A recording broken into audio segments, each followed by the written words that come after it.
I think that I probably, maybe because I'm a wimp or because I have to interact with the athletes I write about, after I write about them, I tend to mostly shy away from stuff that might be cruel, usually. And my commenter base is kind of sedate or dead or something, so I don't have to worry about that as much either. But like the one thing, as much as I will say that there's a lot of bad writing in newspapers and bad writing all over the world, I think the point that a lot of this is kind of silly or whatever. I mean, like it pays my salary and I have a mortgage and it pays my mortgage and it pays for my daughter's nanny. But like, there's, I mean, the part of the criticism that like maybe 20 years from now no one's gonna read my stories about puke, like that's true. And 20 years from now people will read Friday Night Lights, and I mean that's the way it is. And I think that was sort of part of his point. And you know, I'm still gonna do what I do, but it just makes me depressed, I guess. Do you want to talk about it? I'm the only defender of this. You guys are me? No, I mean I think that there's I'll defend you. I think there's a value in what we do because people want to read it. But I think that whether or not, like whether it has any kind of meaning to the world, like no.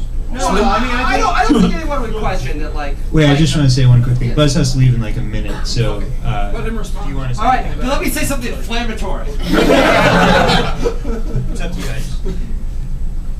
No, I mean, I have regrets about the way I was obviously off my medication that night. I think I actually was, as a matter of fact.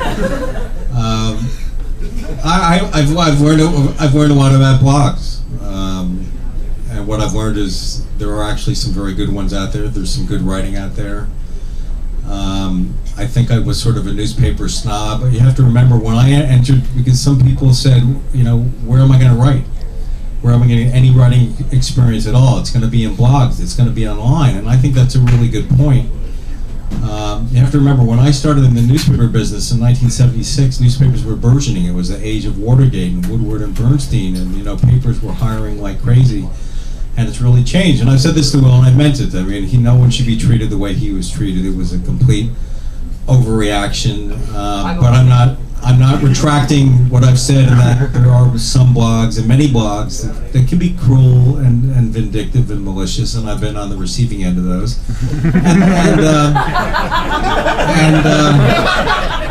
You know, but I also made this fucker's career over here.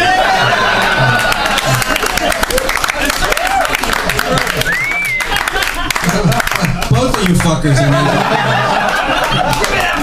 I would have made your fucking career if you'd shown up too. And I wrote and blamed Braylon Edwards, so what can I say?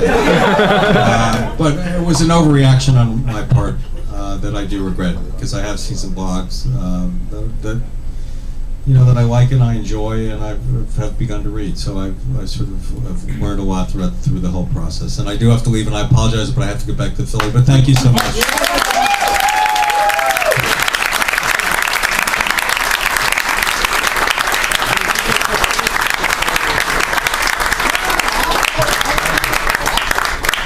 Okay, guys. Hey, guys. He's about to leave. Okay. Wait. Okay, he's almost gone. All right, seriously. I think it's pretty cool. Obviously, you know, I think everybody respects. You know, obviously Buzz took a lot of hits on all that, but you know, he faced up to a lot of it, and I still think he's wrong. I'm not gonna lie to you, but like, you know, not a lot of people would have stayed up to a lot of the stuff that he's done. And for God's sake, he blurbed Drew's book. If you've read it. But seriously, go. I will say one thing though. The one cheap thing is like where it's like, okay, this is the world, the way the world works now, and like tough shit. Like, I know that's true. Like that is true. That's legit. Like okay, everyone's doing it, right? And so okay, that sort of is like that's the way it is now, and we all have to get thicker skin, and we all have to not be such big pussies about it, which is fine. Like I agree with that. And I also, you know, Buzz is gone, so we can call him a horse fucker. But but the other thing is, you know, it's all subjective. So like when you're commenting or when you're blogging or whatever, you do have to take stock of all the things that you write. So like I've written things that I sit back and I look and I was like, well, you know, because I have a kid, you don't have a kid. I I have a kid, and I'm like, well, I know.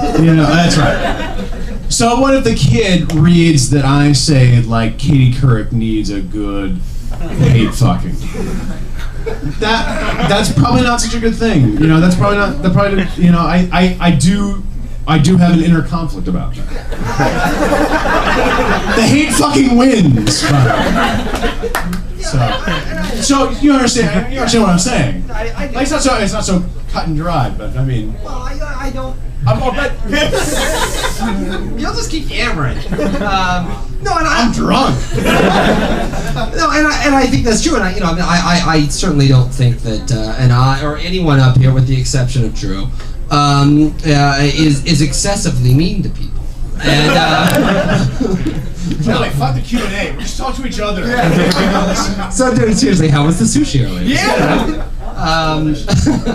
But no, from and Dan, to this day, like I've always thought when we talk of the buzz thing, about how like I really felt like you or a Gammons or someone that's got a foot in both worlds would have been an ideal person. Not that say that Braylon Edwards wasn't perfect for the pen, but I do kind of think that like. I always feel like Dan, of all people, for the record, I thought your take after the whole thing was better than anyone else's, because like I really did think it was like the perfect one, and and I say that because you came down on my side, and but the note, I always felt bad for you in a lot of situations, because like you actually, like I'm sure everyone at the post at that time was like, oh, all right, Dan. What's your take on this type of thing? Like, did you have to deal with that at all when all that happened? First of all,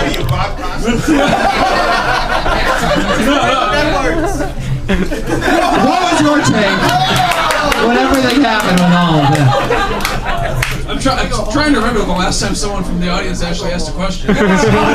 Audience. No one. I mean, honestly, like no one from the post pays attention to me. Like I kind of just. You really get away with whatever you want to do. Yeah, I mean, the thing that I wrote like 8 days after. Yeah, I know, it's late. The day that it happened, literally the day that it happened, I got the most traffic I'd ever gotten to that point because I took pictures of my television when Deshaun Stevenson was wearing a Michael Vick jersey. Like that. I mean, that's the other part that's depressing, is that was the biggest item I had ever had up to that point, and I was taking pictures of my television.